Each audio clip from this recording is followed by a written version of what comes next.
গত সন্ধ্যায় কিছুক্ষণের ঝড় বৃষ্টিতে লন্ডভন্ড খড়গপুর শহরের বিভিন্ন এলাকা। খড়গপুর কেশিয়ারি রাজ্য সড়কে সরকারি তোরণ ভেঙে যায়, রাস্তার উপরে পড়ে। এছাড়াও পুরীগেট ফ্লাইওভার ব্রিজের ওপরে একটি ইলেকট্রিকের পোস্ট ভেঙে পড়ে। কোনো মানুষের ক্ষয়ক্ষতি হয়নি বলে জানা গেছে। প্রশাসন ও পৌরসভার পক্ষ থেকে বিভিন্ন এলাকায় পৌঁছে তোরণ ও ইলেকট্রিক পোস্ট সরানোর কাজ চলছে। এই হঠাৎ এরকম ভাবে আসবে আমরা ভাবতেও পারিনি। মানে আমরা জানতাম, পেপারে যা বলেছিল যে বুধবার থেকে শনিবার হালকা মাঝারি বৃষ্টি আছে, আমরা জানি বৃষ্টি আছে, সেভাবেই আমাদের ব্যবস্থা ছিল।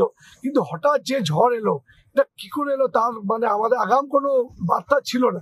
মানে আমরাও ভাবতে পারিনি বা আমাদের সেভাবে আমাদেরকে নজরেও দেওয়া হয়নি যে আসার পর এই অল্প সময় যেভাবে এত মানুষের ক্ষতি করে দিল।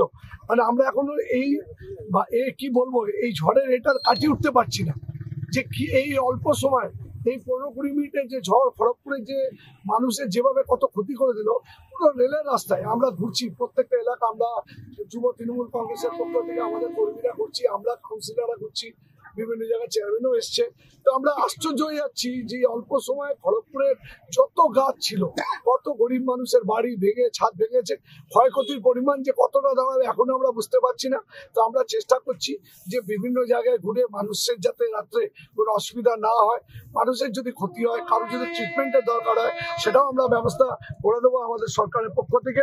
সেই জন্য আমরা আমাদের পক্ষ থেকে টোটাল টিম নিয়ে যুব তৃণমূলের কর্মীদের নিয়ে আমরা প্রত্যেকটা এলাকায় ঘুরছি, যেখানে যা মানুষের সমস্যা শুনছি, চেষ্টা করছি তাদের যথাসম্ভব সাহায্য করার জন্য।